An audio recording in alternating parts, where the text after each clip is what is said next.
نحمده ونصلي على رسوله الكريم اما بعد فاعوذ بالله من الشیطان الرجیم بسم الله الرحمن الرحیم رب اشرح لي صدری ويسر لي امری واحلل عقدة من لسانی یفقهوا قولی ربی زدنی علما اللہم فقہنا فی الدین۔ انشاءاللہ ہم کریں گے آیت نمبر 112 سورہ نحل سے سٹارٹ ٹوڈے انشاءاللہ۔ اور ضرب یعنی مثال دیتا ہے، اور اس کا ویسے مطلب لگانا بھی ہوتا ہے، یعنی لگاتا ہے، ڈالتا ہے، ٹھیک ہے، اور مارتا ہے، تو یعنی ایگزام کانٹیکس کے اوپر ڈیپینڈ کرے گا۔ ضرب یہاں پہ مثال دیتا ہے، اللہ مثلا مثال، قریتن ایک بستی کی، کانت تھی وہ، آمنتن امن میں، حمزہ میم نون ہے یعنی پیس میں تھی، نہ کوئی جنگ کا امکان تھا، نہ کوئی مسائل تھے، مطمئنہ تو امن یعنی اپنے اس میں کنٹینٹ یعنی سکون میں، تو میم نون کوئی پریشانی نہیں ہو، سیٹسفائیڈ ہو۔ یا تیہا، تیہ اس کا روٹ ہے حمزہ تایا، جس کا مطلب ہے کہ دی ہم نے اس کو، یا آتی آتا تھا اس کے پاس، آیا تھا اس کے پاس، رزقھا رزق را زائے قاف، رزق میں جیسے کہ ہم پہلے بھی بات کر چکے ہیں، انکم یا جو بھی پروویژن ہوتی ہے، جو مال ہوتا ہے کھانے پینے کے علاوہ بھی ہر چیز، یعنی کپڑا یا ضروریات کی کوئی بھی چیز ہے یا استعمال کی یا زندگی گزارنے کی۔ رغدن کا مطلب ہوتا ہے بہت زیادہ، یعنی بھر بھر کے، کھل کے، من سے کلی ہر مکانن یعنی ہر طرف سے۔ ظاہر ہے اب وہ یہاں پہ زیادہ تر امکانات یہی ہیں کہ مکہ کی بات ہو رہی ہے۔ کچھ مفسرین کی رائے ہے کہ اللہ سبحانہ و تعالیٰ نے ہو سکتا ہے پاسٹ میں سے کوئی اور اگزامپل دی ہو ان کو، لیکن زیادہ تر مفسرین کی رائے ہے کہ مکہ کی اگزامپل دی جا رہی ہے کہ جیسے ایک امن والی بستی تھی، جیسے کہ ہم ہمیشہ پڑھتے آ رہے ہیں ابراہیم علیہ السلام کی بھی دعا کے مطابق اس کو امن کی جگہ بنانا، اس کو ایسی جگہ بنانا کہ اس کے یہاں پہ ہر چیز ہو۔ تو بالکل اسی طریقے سے اب آج کل تو ظاہر ہے انٹرنیٹ اور دنیا چھوٹی ہو گئی ہے، آن لائن شاپنگ کی وجہ سے ہر چیز آپ کو کائنڈ آف ہر جگہ مل جاتی ہے، لیکن آپ اس زمانے کو امیجن کیجئے جب فون اور یہ سب چیزیں نہیں تھیں، تو جہاں پر انٹرنیشنل ٹریڈ ایک طریقے سے وہیں ہوتا تھا جہاں پہ لوگ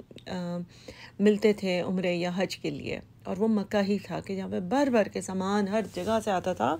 اور اسی لیے اب دیکھا کہ جو 4 مہینے جو سیکرٹ مانس یا حرام مہینے جو 4 ہیں، کیونکہ اسی طرح کی کیراونس کو لوٹ مار کرنے سے روکا گیا تھا، امن میں تھا، مطلب یہ شہر اس طرح کے مسائل نہیں تھے کہ یہ سامان اگر لے کر آئے گا کوئی کارواں تو وہ لوٹ جائے گا یا کوئی اور مسئلہ ہوگا، یعنی سیٹ ٹائم تھے، لوگوں کو پتہ تھا یہاں پہ یہ چیزیں مل جائیں گی، اور مطلب مال پیسہ بہت تھا، اطمینان تھی زندگی میں، امن تھا، سب کچھ تھا۔ تو پھر ان کے پاس ہر طرف سے، ہر کلی مکان ہر طرف سے آتا تھا، لیکن انہوں نے کیا کیا، فکفرت، تو انہوں نے کفر کیا، یعنی انہوں نے یہ نہیں سوچا کہ یہ سلسلہ کیسے چل رہا ہے، حالانکہ اللہ تعالیٰ یہ چیز دکھا چکے تھے ان کو۔ جب ہم دیکھتے ہیں سورہ فیل میں بھی کہ جب ان کے اوپر ابراہ نے اسی لیے اٹیک کرنے کی کوشش کی تھی نا، کہ میں اپنا جو سینٹر بناؤں اس کو اس طرح سے انٹرنیشنل پلیٹ فارم بناتا ہوں تاکہ لوگ وہاں پر آئیں، بجائے اس کے کہ مکہ کو اتنی وہ ملی ہوئی ہے اور جس کی وجہ سے بہت پروفٹس ہوتے ہیں ان کے۔ تو اللہ سبحانہ و تعالیٰ نے انہیں دکھایا تھا کہ جہاں پر انسان کا نہیں بھی چل سکتا تو وہاں پہ اللہ سبحانہ و تعالیٰ نے اس کو امن میں رکھا ہوا ہے، اس کو کسی بھی طرح سے گرانے ڈھانے اس علاقے کو پریشانی سے بچایا ہوا ہے۔ لیکن انہوں نے کیا کیا، کفر کیا، کس چیز کا، بِانعمی یعنی نعمتوں کا، اللہ کی طرف سے جو نعمت تھی، انہوں نے اس چیز کو اکنالج نہیں کیا کہ اللہ نے دیا ہے ہمیں۔ تو پھر اللہ تعالیٰ نے کیا کیا، فَأَذَاقَهَا، زال واو قاف، ذائقہ دیا یعنی چکھایا ان کو، اللہ نے لباسا یعنی لباس کوئی چیز ہوتی ہے جو انسان کی باڈی کو کور کر لیتی ہے، تو پورا کور کر دیا اللہ تعالیٰ نے کس چیز سے، الجوعی والخوفی، جو ہوتا ہے ہنگر بھوک، اور خوف فیئر، یعنی ہر طرح کا فیئر۔ اب امن نہیں رہا نا، یعنی کہیں پر بھی دنیا میں آپ دیکھیں کہ جب جہاں پہ بھوک ہوگی یا جاب لیسنس ہوگی وہاں پہ کرائم ریٹ بھی بڑھ جائے گا، لوگ مطلب اپنی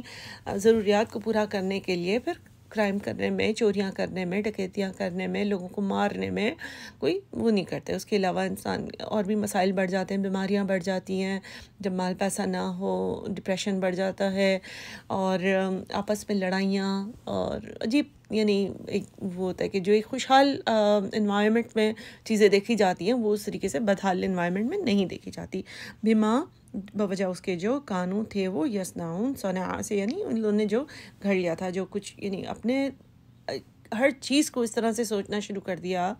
کہ یہ ہمارے دماغوں کی وجہ سے ہو رہا ہے، یا ہماری پلاننگ کی وجہ سے ہو رہا ہے، یا ہمارے مال پیسے کی وجہ سے ہو رہا ہے، اور یہ اسی طریقے سے ہوتا جائے گا. تو یہ مثال اللہ تعالیٰ نے دی ہے جس میں اب دیکھیں گے کہ انڈر لائنگ جو آج اندرون میں ایک تھیم نظر آئے گی وہ شکر، اللہ کی نعمتوں کو اکنالج کرنا، سمجھنا کہ یہ اللہ کی طرف سے ہے. اپنے آپ کو کریڈٹ دینے کے بجائے، اپنے آپ کو بڑا سمجھنے کے بجائے، اپنے آپ کو غرور میں لانے کے بجائے یہ اندازہ کر لینا کہ جو کچھ بھی ہوتا ہے وہ سب کچھ ہمیں اللہ سبحانہ وتعالیٰ کی طرف سے ملتا ہے. ہمارے اپنا مال پیسہ، دماغ، پلاننگ، اسٹریٹجی، کوئی چیز کام نہیں آ سکتی ہے. تو اللہ تعالیٰ بتاتے ہیں کہ جب انہوں نے کفر کیا، کفر میں سب چیزیں آ جاتی ہیں کہ شکر ادا کرنا، اور اس کے علاوہ اللہ تعالیٰ کو اپنا رب ماننا، اس کے علاوہ اللہ کی راہ میں اسی چیز کو استعمال نہ کرنا. تو اللہ تعالیٰ نے پھر ان کو مزہ چکھایا. اللہ تعالیٰ فرماتے ہیں، اور اس سے ہمیں پتہ بھی چلتا ہے ہسٹری سے کہ نبی صلی اللہ علیہ وسلم کی جو ہجرت تھی مدینہ، اس میں جب مسلمان وہاں پہ چلے گئے تو اس کے بعد ان لوگوں کے اوپر ایک فیمن کا زمانہ آیا تھا جس میں بہت بھوک تھی، اتنی زیادہ کہ لوگوں نے جب کوئی اونٹ بھی ذبح کرتے تھے تو اس کے بال بھی مطلب کھا لیتے تھے، یعنی پکا کے یا جس طریقے سے بھی.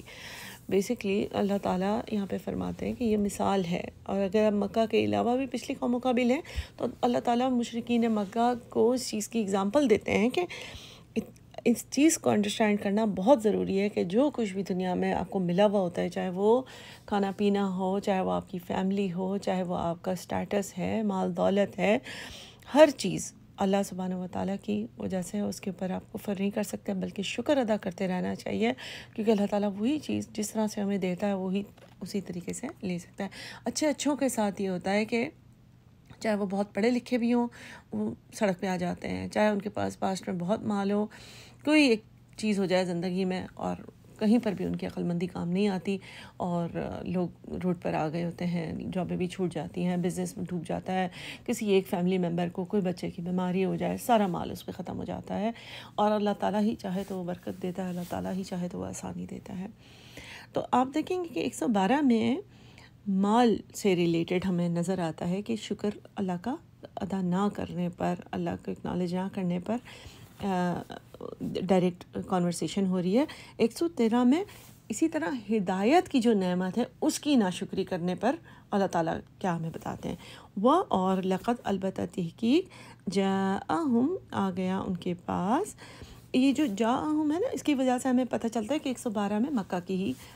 پاسبلی بات ہو رہی ہے. آ گیا ان کے پاس رسول، ایک رسول، میسج دینے والا، منہم، ان میں سے، یعنی انہی کے اندر سے اللہ تعالیٰ نے رسول بھیجا جو اس بات کی نشاندہی کرتا ہے کہ انہیں کوئی ڈاؤٹ نہیں ہونا چاہیے تھا کہ یہ، کیونکہ نبی صلی اللہ علیہ وسلم بہت آبویسلی ان کے درمیان میں ایک بہت ہی سچے فرق انسان تھے. خود بھی وہ یہی لقب انہوں نے دیے ہوئے تھے اور ان کو کنفرم پتہ تھا کہ یہ انسان ان سے فرق ہے اور مطلب پہنچا ہوا ہے. یا جس طرح آج ہمیں ذرا سا بھی کوئی انسان الگ ہوتا ہے، ہم کہتے ہیں کہ یہ مطلب کسی کے بارے میں ہمیں یقین ہوتا ہے کہ وہ غلط کام نہیں کرے گا. تو اللہ تعالیٰ فرماتے ہیں کہ انہی میں سے ایک رسول بھیجا، فکذبوہ، پس انہوں نے کذب کیا، جھٹلایا ان کو، پس اخذہم، اخذ یعنی پکڑ لیا ہم ان کو، العذاب، عذاب نے، وہم، اور وہ تھے ظالمون، ظلم کرنے والے. تو شکر کا اپوزٹ پر کافرون ہے، یہاں پہ ظالمون ہے. بجائے اس کے کہ نبی کو نبی مانتے اور شکر ادا کرتے کہ اللہ نے ہمیں ہدایت بخشی، تو انہوں نے ان کو جھٹلا دیا، انہوں نے ڈینائی کیا. کیوں؟ اس کی وجہ سے اگر وہ رسول کو رسول مان لیتے تو اپنے جو دنیا کی زندگی کے مزے تھے، مفادات تھے، اس میں انہیں کمپرومائز کرنا پڑتا. جس طرح سے آج بھی ہمارے اندر یہ پرابلم ہے کہ اللہ کی دی ہوئی آیات کا شکر ادا کرنے کے بجائے کہ اللہ نے ہمیں یہ گائیڈنس دے دی کہ مجھے اس جگہ پہ یہ فیصلہ کرنا ہے، اس کے بجائے ہم سوچتے ہیں نہیں اتنا اسٹرکٹ نہیں ہوگا، نہیں یہ تو مطلب بیلنس ڈھونڈنا چاہیے. اور اپنی جو زندگی کے مفاد، اپنی زندگی کو گزارنے کی جو روش ہے اس کو چینج نہ کرنے کے لیے ہم لوپ ہولز ڈھونڈتے ہیں، اور وہ شکر کے بجائے ناشکری کاؤنٹ ہو جائے گی، وہ ظلم کاؤنٹ ہو جائے گا. اس کے اوپر تابع نہیں اگر ہم ہوں گے تو پھر وہ ظلم ہے. ظلم کیا ہوتا ہے؟ کسی چیز کو اپنی جگہ سے ہٹا کے کسی غلط جگہ رکھ دینا. تو کبھی کسی گائیڈنس کو فالو کرنا، اس کا صحیح جگہ پہ رکھنا ہے کہ گائیڈنس، ایک انسٹرکشن آپ کو ملی، آپ نے بچے سے کہا بیٹا جوتے کو ادھر رکھو،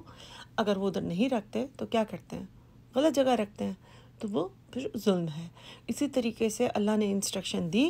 کہ یہ کام صحیح ہے، اگر آپ نے وہ نہیں کیا تو وہ ظلم ہے. تو اللہ تعالیٰ یہاں پہ یہی بتاتے ہیں کہ جب اللہ نے ہدایت بھیجی اور انہوں نے اس کو جھٹلایا تو پھر اللہ سبحانہ و تعالیٰ فرماتے کہ ان کے اوپر عذاب آیا. اور اس وجہ سے کہ یہاں پہ اللہ تعالیٰ نے فرمایا ہے کہ ان کے اوپر پنشمنٹ آئی تھی، تو اس وجہ سے کافی مفسرین کی رائے ہے کہ کیونکہ مکہ کے اوپر ایک دم آن دا ہول نبی صلی اللہ علیہ وسلم کی امت کے اوپر پوری کی پوری قوم کے اوپر عذاب اس طرح سے نہیں آیا کہ جس سے پوری قوم ختم ہو جائے. تو اس وجہ سے بھی یہ سمجھا جاتا ہے کہ یہ کسی اور قوم کی اگزامپل شاید دی جا رہی ہو، اللہ عالم. لیکن ان دونوں آیات سے ہمیں بیسکلی ایک چیز سمجھ آتی ہے کہ اللہ تعالیٰ ہمیں اگزامپل دیتے ہیں کہ چاہے وہ کسی بھی قسم کی نعمت ہے، کھانے کی، پینے کی، کپڑے کی، اولاد کی، تعلیم کی، کوئی عزت ملتی ہے، کوئی چیز آپ کو ملتی ہے، شہرت ملتی ہے، آپ کو زندگی میں کوئی سہولت ملتی ہے، کہیں پر کوئی کام آپ کا آسان ہو گیا ہے، ساری نعمتیں اللہ کی طرف سے. ہر چھوٹی سے چھوٹی چیز، ہر بڑے سے بڑی چیز اللہ کی طرف سے ہے. اور سب سے بڑی جو نعمت آپ کو مل سکتی ہے وہ اسلام کی نعمت ہے. اس کے اوپر بہت شکر گزار ہوا کریں. نبی صلی اللہ علیہ وسلم راتوں میں کھڑے ہو کر کافی دیر دعائیں مانگتے تھے، یہاں تک کہ ان کے پاؤں سوج جاتے تھے. اور یہ حدیث بہت مشہور ہے کہ ان کی عائشہ رضی اللہ عنہ نے ان سے پوچھا کہ یا رسول اللہ آپ کے تو گناہ معاف ہیں، آپ مطلب آپ کیوں اتنی دیر کھڑے ہوتے ہیں اور کیوں تر ہوتے ہیں راتوں میں؟ نہیں وہ کیوریوسٹی سے پوچھتی تھیں. تو نبی صلی اللہ علیہ وسلم نے فرمایا کہ کیا میں اللہ کا شکر گزار بندہ نہ بنوں؟ تو آپ دیکھیں کہ نبی صلی اللہ علیہ وسلم اتنی عبادتیں کرنے کے باوجود یعنی یہ فرماتے ہیں کہ میں اللہ کا شکر گزار بندہ نہ بنوں. تو ہم کو کس لیول پہ سہولتیں ملی ہوئی ہیں، کتنا اللہ نے نوازا ہوا ہے، تو ہماری شکر گزاری کا عالم بہت زیادہ ہونا چاہیے انشاءاللہ. اللہ تعالیٰ ہمیں ہدایت دے اور توفیق دے انشاءاللہ. نمبر 114 ہے فَكُلُوا، پس کھاؤ. عقل سے نا حمزہ کیف لام، پس کھاؤ، مما دو لفظوں سے، من ما اس میں سے جو رزقکم اللہ رزق دیا تم کو اللہ نے، حلالا طیبا حلال اور طیب. تو حلال کس کو کہتے ہیں؟ جو ہماری شریعت کے مطابق حلال اور طیب، صاف ستھرا، پاکیزہ، اچھا، ٹھیک ہے. گندی مندی چیزیں نہیں کھانا. اس میں آپ گندے میں جنرلی راٹن فوڈ کے حساب سے بھی آپ دیکھ سکتے ہیں. طیب میں اکثر لوگ اس طریقے سے بھی لیتے ہیں کہ جو ساری ڈیبیٹ جنک فوڈ سے ریلیٹڈ بھی آ جاتی کیونکہ وہ طیب نہیں ہے پیٹ کے لیے ہمارے. وشکرو، اور شکر کرو، نعمت اللہ کی نعمتوں کا. تو یعنی دوبارہ آپ دیکھیں کہ جو انڈر لائن تھیم ہے پوری اندر ہمارے آیات میں تھیم چل رہی ہے، ہر چیز کی شکر گزاری کے اوپر ہے. بہت زیادہ اس کے اوپر آپ کو حدیثیں مل سکتی ہیں، اور اس کے اوپر ہم نے پہلے بھی ٹاپک کے اوپر ذکر کیا ہے، جو شکر، ذکر اور صبر کے اوپر ہم نے بات کی ہے. تو یہاں پر اتنا میں آپ کو یاد دلانا چاہوں گی کہ ہر لمحہ، ہر سانس کے لیے بھی اگر ہم الحمدللہ بول سکتے ہیں، اتنا ہمیں شکر ادا کرنا چاہیے. کیونکہ ہمارے جو اگر ہم کھول کے دیکھ لیں باڈی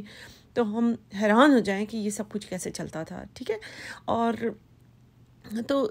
اگر اللہ سبحانہ و تعالیٰ ہمیں چلا رہے ہیں، ہم کوئی بھی چیز کر رہے ہیں، ہمارا دماغ جس طرح سے چل رہا ہے، اپنے آپ کو کمپیئر کریں ان سے جو اس چیز سے، جو تندرستی سے ڈپرائیوڈ ہیں، جو ذہنی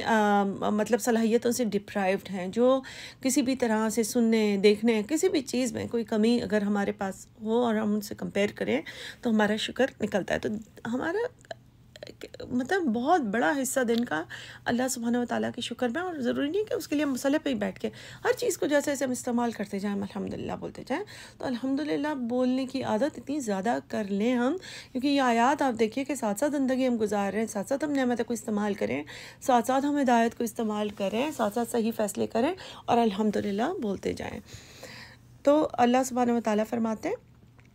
کہ حلال اور طیب، اور وشکر نعمت اللہ کی نعمتوں کا شکر ادا کرو، ان کنتم اگر ہو تم ایاہو اس کے لیے تعبدون تم عبادت کرنے والے۔ کہ اللہ کی عبادت کرنے کا بہت بڑا چنک، بہت بڑا حصہ شکر ادا کرنا ہے اس بات کا کہ یا اللہ تو نے ہمیں صحیح سلامت بنایا اور تو نے ہمیں مسلمان پیدا کیا یا مسلمان بنایا۔ انما بے شک حرما حرام کیا، علیکم دو لفظوں سے، علیکم اپون تمہارے اوپر، المیتتا مردہ کو، یہاں پہ لسٹ ہے جو چیزیں حرام ہے، یعنی مردہ جو جانور ذبح کرنے سے پہلے ہی مر چکا ہو اس کو، وہ بھی حرام ہے، والدم دم دال میم میم،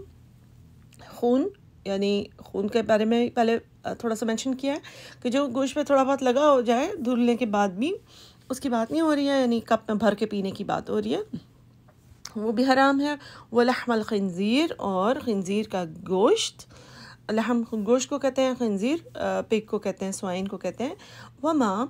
اور جو اہلھا لام لام یعنی اعلان کیا گیا ہو، لی واسطے غیر اللہ کے علاوہ، یعنی اللہ کے علاوہ کسی کا نام لیا ہو کہ یہ فلانے کے لیے ہے، یا فلانی قبر کے لیے ہے، یا فلانے بندے کے لیے ہے، فلانے بت کے لیے ہے، یہ سب کچھ بھی اس میں جو بھی اس طرح سے اعلان کیا گیا ہو اللہ کے نام کے، یعنی کہ جب حلال کیا جائے جانور تو بسم اللہ اللہ اکبر پڑھ کر کیا جائے، اور اس کے اندر اور بھی ایٹیکیٹس ہیں جس طرح سے مسلمان بندہ اس کو ذبح کرے اور کس طریقے سے کیا جائے کہ جانور کو کرتے وقت اس چھری بالکل تیز ہونی چاہیے اور دوسرے جانور اس کو نہ دیکھ پا رہے ہوں جو آگے ذبح ہونے والے ہوں۔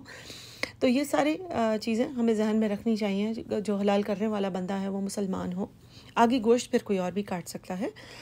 لیکن جو حلال کرنے والا۔ تو اس میں ظاہر ہے پھر آگے آپ فقہ میں جب چلے جائیں گے تو بہت سارے کویشچنز ہیں، اور وہ اس کی بالکل الگ فقہ ہے۔ فقہ کا مطلب یہی ہوتا ہے ڈیٹیل جو کویشچن آنسرز ہیں کہ غیر مسلم کنٹری میں کیا ہے الاؤڈ کیا نہیں، وہ ظاہر ہے اس میں آپ مفتیوں کی یا زیادہ بڑے اسکالرس کے بارے میں جو اس ریلیٹڈ ڈیٹیلز ہیں وہ پھر بات کی جا سکتی ہے۔ وما اور جو اہل لغیر اللہ بھی، جس میں اللہ کے نام کے علاوہ کسی کا نام لیا گیا ہو۔ اب اسی آیت میں آگے دو کنڈیشنز بتائیں جائیں گی جب کہ یہ چیزیں جو اوپر لکھی گئی ہیں وہ پھر بھی حلال کر دی جاتی ہیں۔ وہ ایک کنڈیشن یہ ہے کہ بہت شدید موت کا وقت آ گیا ہو، یعنی اتنی بھوک ہو کہ اگر کھانا نہ کھلایا جائے تو مر جائے گا بندہ، اور دوسرا یہ کہ بس اتنا کھاؤ کہ جان بچ جائے یا حالت خراب ہونے سے بگڑنے سے بچ جائے، یعنی موت بالکل ایسے تو نہیں ہو سکتا نا کہ کھایا تو موت سے بچ جائے گا، لیکن یہ کہ بھوک کی حالت ایسی ہو کہ جس میں کھانا ضروری ہو جائے، تو آپ یہ والی چیزیں کھا سکتے ہیں جس میں مردہ یا جو بھی چیزیں لسٹ آؤٹ کی گئی ہیں کہ لحم الخنزیر ہے یا جو بھی اللہ کے علاوہ کسی کا نام لیا گیا ہو۔ اور کتنا کھائیں؟ بس اتنا کہ جتنی ضرورت ہو، ایسا نہیں کہ آپ سوچیں کہ ٹھیک ہے یہ تو بہت مزے کا لگ رہا ہے اور یا کھاتے گئے جس طرح سے ہم کھاتے ہیں عام طور پر۔ فمن استر، پس پھر جو استر کا مطلب ہے کہ یعنی کہ حالت غیر ضرر کی حالت ہو، بہت زیادہ دعا درا سے ہے جتنی پریشانی کی حالت ہو، غیر نہ کہ باغن یعنی بغاوت کرنا چاہتا ہو، یعنی نیت یہ نہ ہو کہ یہ اب تو میں کھاؤں گا،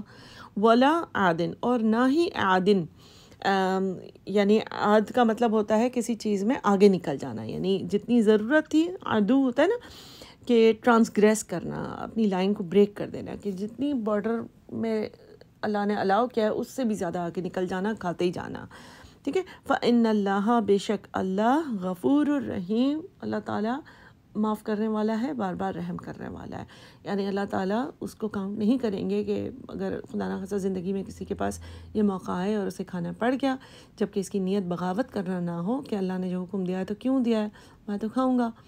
اور اللہ تعالیٰ نے جو باؤنڈری دی ہے کہ بس اتنا کھائیں کہ جتنی ضرورت ہے، تو پھر اللہ تعالیٰ معاف کر دیں گے، آپ کی سلیٹ سے وہ چیز ہٹا دیں گے، آپ کے اکاؤنٹ میں اس چیز کو گناہ میں نہیں لکھیں گے، اور رحیم آپ کے اوپر رحم فرمائیں گے، اللہ تعالیٰ آپ کے لیے کام میں آسانی کریں گے انشاءاللہ۔ پھر آگے ہے 116، ولا اور نہ، تقولو خاف و لام سے ہے، تم کہو، لما واسطے اس کے جو، تصفو وصف، اس کا روٹ ہے واو صاد فا، وصف ہوتا ہے کہ کوئی وصف، ہم کہتے ہیں نا کہ اس کے بارے میں کوئی وصف بیان کریں، ایٹریبیوٹ کرنا یا کسی کے بارے میں کوئی بات بتانا، تو ولا تقولو اور نہ تم کہو، لما واسطے اس کے، تصفو کوئی وصف بیان کرو، السنتکم، ٹھیک ہے، سنتکم اپنی زبان سے، یعنی لام سین نون زبان کو کہتے ہیں، تو السنتکم اپنی زبانوں سے، کیا نہ کہو، الکذبہ جھوٹ، کس بارے میں، یہ بہت اسپیسیفک جھوٹ کی بات ہو رہی ہے، جنرلی جھوٹ منع ہی ہے، ہر جھوٹ ہی منع ہے یہاں پہ، لیکن خاص طور پہ جیسے ہوتا ہے نا، ایک آپ کہیں کہ نہیں جھوٹ نہیں بولا کرو، اور ایک ہوتا ہے خاص طور پہ یوں کہنا اس بارے میں بالکل بھی جھوٹ نہیں بولنا، کہ آگے کیا بتایا جا رہا ہے کہ یہ چیز حلال ہے یا حرام، اگر آپ کو پتہ ہی نہیں ہے اس چیز کے بارے میں۔ اسی لیے جو پیچھے ٹاپک آ رہا تھا کہ اکثر سوالات آتے ہیں کہ اچھا غیر مسلم ملک میں رہتے ہیں تو پھر اس چیز میں کیا ہے، حلال اور ذبیحہ میں کیا فرق ہے، وہ سارا جو چیز آپ کو نہیں پتہ، آپ لوگوں کو آگے نہیں بڑھائیں یہ سوچ کر کہ نہیں، میرا خیال ہے کہ اس سے بچے ہی رہیں لوگ، کیونکہ ایسا بھی نہیں کہ آپ کہیں کہ نہیں سیف سائڈ بہتر ہے، جو چیز حرام نہیں ہے اس کو حرام نہ بتائیں لوگوں کو، اور جو چیز مطلب انفارمیشن اگر کلیئر ہے، کنفرم ہے، تو پھر آپ آگے بڑھائیں۔ اللہ تعالیٰ نے جنرل جھوٹ بھی منع کیا ہوا ہے، لیکن یہاں پہ اسپیسیفکلی لوگوں کو روکا ہے اس چیز سے، کیونکہ یہ بہت ٹیمپٹنگ ہوتا ہے، انسان اپنی طرف سے سمجھ رہا ہوتا ہے کہ میں بالکل ٹھیک کر رہا ہوں۔ Let's read it. تو کیا چیز، الکذبہ، اس بات کا جھوٹ، کس بات کا، ھذا حلال، کہ یہ حلال ہے، وہ ھذا اور یہ حرام، اور یہ حرام ہے، یہ بالکل جھوٹ نہیں بولنا ہے کہ یہ چیز حلال ہے اور یہ چیز حرام ہے۔ لتفتروا، فری ہے تاکہ تم، فری یعنی گھڑ لو، بنا لو، علی اللہ، اوپر اللہ کے، کذب جھوٹ، اللہ کے اوپر جھوٹ مت باندھو یہ کہہ کر اپنی طرف سے کہ یہ حلال ہے اور یہ حرام ہے۔ ان الذین، بے شک وہ لوگ،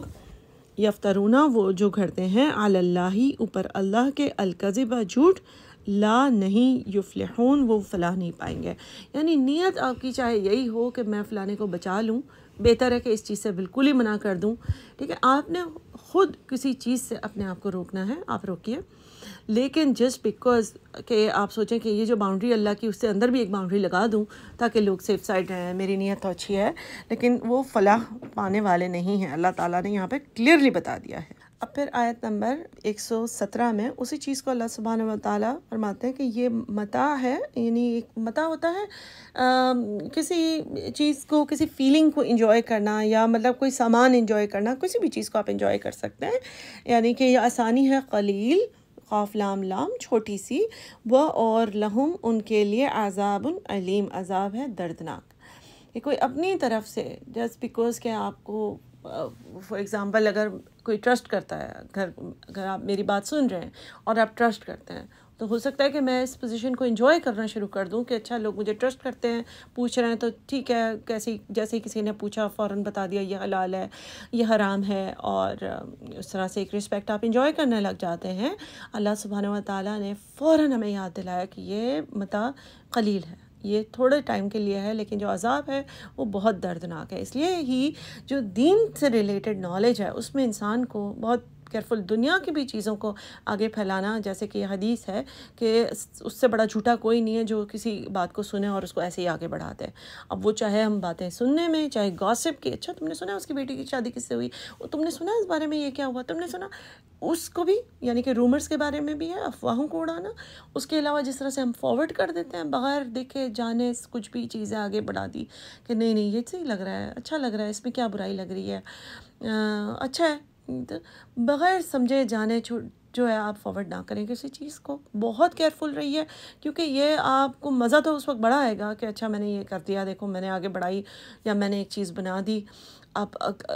اسی وجہ سے کتنی ڈیفیکلٹیز ہوتی ہے انٹرنیٹ سے. اگر آپ دیکھیں کہ کوئی حدیث آپ نے چیک کرنی ہے یا کسی بھی ٹاپک کے اوپر آپ کو جس طرح سے حدیثیں ملیں گی, بعد میں پتہ چلتا ہے کہ یہ ایسی کسی نے کوئی اور قول, کوئی حضرت علی کا قول ہے, کوئی عمر فاروق رضی اللہ عنہ کا قول ہے, حدیث بنا کر اس کو ڈال دیا ہے, کوئی اپنی ہی طرف سے ڈال دیا, اور پھر لوگ خوش ہو رہے ہیں کہ دیکھو کتنے آگے تک فارورڈ ہو رہی ہے.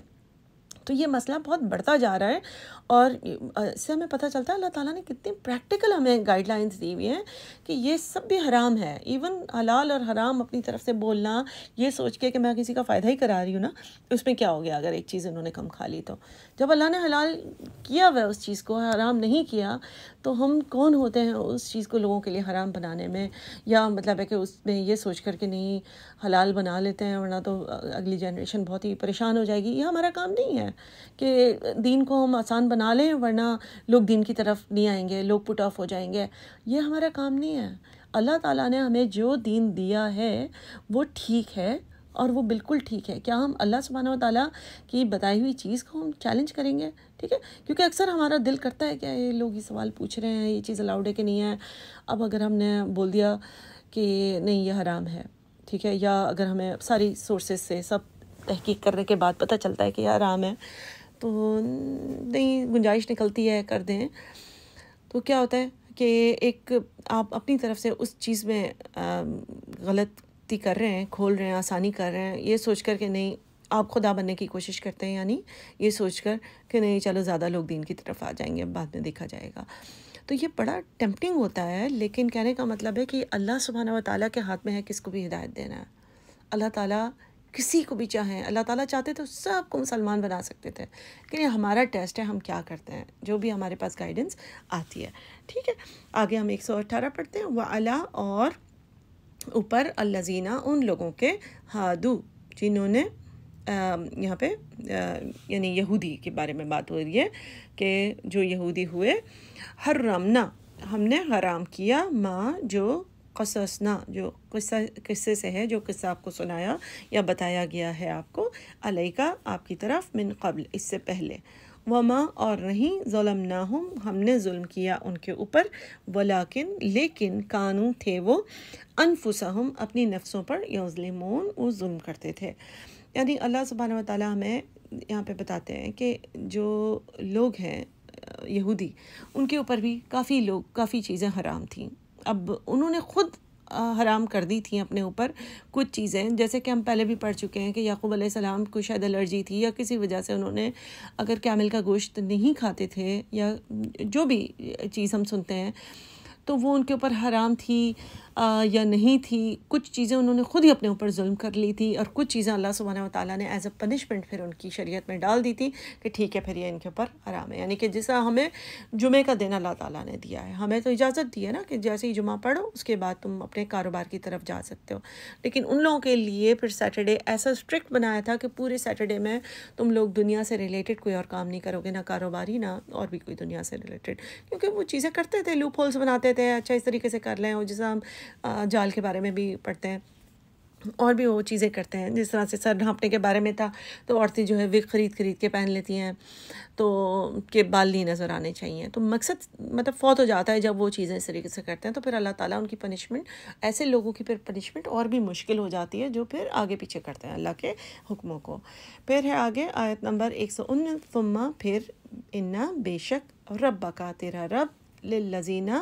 ان لوگوں کو, عاملوا السوء جو کرتے ہیں عمل, سو برے, سین واو حمزہ,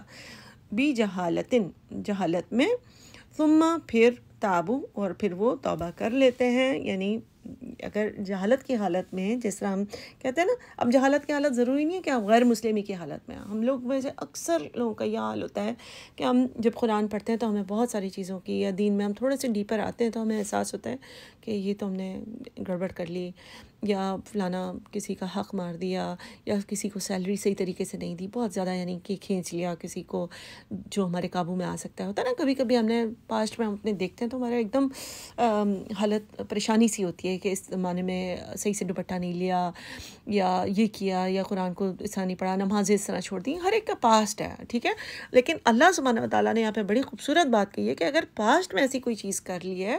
کیونکہ جو ایک تقوی والا انسان ہوتا ہے نا اس کو فوراً پریشانی ہوتی ہے کہ اب ان سب سالوں کا کیا ہوگا. تو اللہ تعالیٰ فرماتے ہیں ثم پھر تابو توبہ کر لے من بعد ذالک اس کے بعد پھر اور اصلح اور وہ اصلاح بھی کر لے. ایسا نہیں کہ توبہ بھی کرتے جا رہے ہیں لیکن پھر غلط کام بھی کرتے جا رہے ہیں اور اسی روش سے نکلتے نہیں ہیں کہ ٹھیک ہے پاسٹ میں رشتہ داروں کے ساتھ برا کیا لیکن ابھی بھی لڑتے جا رہے ہیں اپنی سسرال والوں سے، بھابھی نندوں سے، یا جو بھی ان کے ساتھ سختی کرتے جا رہے ہیں. ٹھیک ہے، تو اصلاح بھی کر رہی ہیں اپنے کاموں پر. تو ان ربک بے شک تیرا رب من بعدہا اس کے بعد لغفور الرحیم البتہ غفور الرحیم ہے. یہ وہی ہے غفور الرحیم. اللہ تعالیٰ نے استعمال کیا کہ جیسے ان کے لیے کہ جن کو حرام چیز کھانی پڑی اس وجہ سے کہ کوئی بہت مجبوری کی حالت تھی اور وہاں پہ کچھ اور مہیا نہیں تھا اور کچھ اس لیول تک کھایا کہ اگر یہاں پہ بہت مشکل حالات ہیں اور پریشانی کا عالم ہے تو ظاہر ہے جنگ ہے یا فیمن ہے یا کوئی ایسا ڈراؤٹ ہے جب نہیں کچھ اگرا یا کوئی ایسا مسئلہ آ گیا ہے کہ حالات اتنے مشکل ہو گئے ہیں کہ حرام کھانا پڑے، تب بھی اللہ تعالیٰ نے فرمایا تھا لغفور الرحیم. اور اب اللہ سبحانہ و تعالیٰ دوبارہ فرماتے ہیں لغفور الرحیم کہ اللہ تعالیٰ اس چیز کو آپ کی سلیٹ سے ہٹا دیں گے، آپ کے اکاؤنٹ سے ہٹا دیں گے جو آپ نے پاسٹ میں کیا اور آپ پر رحم فرمائیں گے. رحم کیوں؟ کیونکہ آپ کے لیے آسانی ہوتی جائے، کیونکہ ایک بار آپ نے نیت کر لی نا کہ نہیں اب نہیں میں نے غلط کام کرنا، اب جو میں نے پاسٹ میں کر لیا میں توبہ کرتی ہوں اللہ تعالیٰ اور میں اصلاح کروں گی اور میں بالکل صحیح اچھی پکی مسلمان بن جاؤں گی. اللہ تعالیٰ ہم سب کو توفیق دیں کہ اپنے پاسٹ کے گناہوں کے بارے میں سوچیں، اس کی معافی مانگیں اللہ تعالیٰ سے اور ان اپنے سارے کاموں کو ٹھیک کرنے کی کوشش کریں انشاءاللہ تعالیٰ آمین. شکر گزاری سے ریلیٹڈ تو ہم نے پہلے بھی حدیثیں پڑھی ہیں. جھوٹ سے ریلیٹڈ کچھ حدیثیں میں آپ کو پیش کر دیتی ہوں. نبی صلی اللہ علیہ وسلم نے فرمایا انسان کے جھوٹا ہونے کے لیے اتنی ہی بات کافی ہے کہ وہ سنی سنائی بات کو بلا تحقیق کے آگے پہنچا دے. ایک اور حدیث میں نبی صلی اللہ علیہ وسلم نے فرمایا جو شخص میرے نام سے وہ بات بیان کرے جو میں نے نہیں کہی تو وہ اپنا ٹھکانہ جہنم میں بنا لے. ایک اور حدیث کے مطابق نبی صلی اللہ علیہ وسلم نے اپنا خواب بیان کیا جس میں انہوں نے بتایا کہ انہوں نے دیکھا کہ دو آدمی آئے. انہوں نے کہا کہ جسے آپ نے دیکھا کہ اس کا جبڑا چیرا جا رہا تھا وہ بڑا ہی جھوٹا تھا جو ایک بات کو لیتا اور ساری دنیا میں پھیلا دیتا تھا، قیامت تک اس کو یہی سزا ملتی رہے گی. ایک اور جگہ ہمیں پتہ چلتا ہے کہ جھوٹ کی جو سٹینچ ہوتی ہے، جو اسمیل ہوتی ہے، اس کی وجہ سے یہ نبی صلی اللہ علیہ وسلم کی حدیث ہے کہ وہ اس کی وجہ سے فرشتہ انسان سے دور چلے جاتا ہے. ایک اور حدیث ہے جس میں روزے میں جھوٹ بولنے کے بارے میں ہے کہ وہ روزہ بھی قبول نہیں ہوتا. یعنی نبی صلی اللہ علیہ وسلم نے فرمایا اگر کوئی شخص جھوٹ بولنا اور دھوکہ دینا نہ چھوڑے تو اللہ تعالیٰ کو اس کے روزے کی بھی ضرورت نہیں. یہ یعنی کہ اس کا کھانا پینا بھی وہ چھوڑے، اس کی کوئی اللہ کو پرواہ نہیں. اس کے علاوہ ایک ہم نے پڑھا ہے کہ جو مذاق میں بھی جھوٹ بولنا مطلب چھوڑ دے یا نہ چھوڑے تو وہ دین سے دور ہو جاتا ہے انسان. یعنی کہ یہ سوچ کر کہ مذاق ہی تو تھا اور ریئل نہیں تھا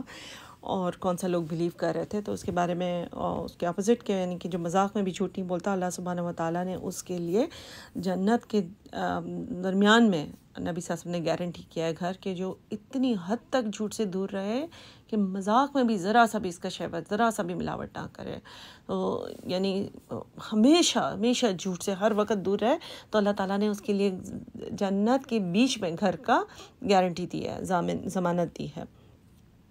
اس کے علاوہ ہمیں نبی صلی اللہ علیہ وسلم کی حدیث سے یہ بھی پتہ چلتا ہے کہ جھوٹ سے بچتے رہنا چاہیے، مستقل بچنا چاہیے، کیونکہ جھوٹ جب انسان کی عادت بن جاتی ہے تو گناہ کرنا آسان ہو جاتا ہے کیونکہ آپ گناہ کو چھپا دیتے ہیں جھوٹ بول کے تو اور پھر گناہ جو ہے وہ جہنم میں پہنچا دیتا ہے. تو اگر آپ جھوٹ نہیں بولیں گے تو گناہ خود ہی خود چھوٹتے جائیں گے. اس سے ریلیٹڈ ہم نے بہت حدیثیں پڑھی ہیں کہ جس طرح کوئی شخص تھا جو غلط کوئی چیز کرتا تھا اور نبی صلی اللہ علیہ وسلم کو آ کر صحابہ کرام نے بتایا بھی تھا تو نبی صلی اللہ علیہ وسلم نے فرمایا تھا کہ اگر وہ سچ بولتا رہے گا تو یہ بری عادت اس کی اسلام کی وجہ سے، نمازوں کی وجہ سے جاتی رہے گی. تو انشاءاللہ اگر ہم سچ بولنے کو اپنا بنا لیں کہ یہ بس اب کوئی ذرا سی بھی مجھے جھوٹ کی ملاوٹ نہیں کرنی ہے، چاہے آگے گاسپ کو بڑھانے میں، کوئی بات کرنے میں، کسی طریقے سے بھی کوئی چیز آپ فارورڈ کریں، اپنی ذمہ داری سمجھ لیں کہ یہ چیز میں نے اچھی طرح پڑھی ہے، سمجھی ہے، تحقیق کی ہے تو پھر آپ آگے بڑھائیے. ظاہر ہے ہمیں بہت ساری چیزیں صرف ہم سمجھتے ہیں کہ اس سے فائدہ ہوگا آگے کرنے میں، لیکن نبی صلی اللہ علیہ وسلم کی حدیثوں سے یہ اندازہ ہوتا ہے ہمیں کہ وی ہیو ٹو بی، ہمیں بہت رسپانسبل ہونا ہے کہ جو بھی چیز لوگوں تک پہنچائی جائے انشاءاللہ۔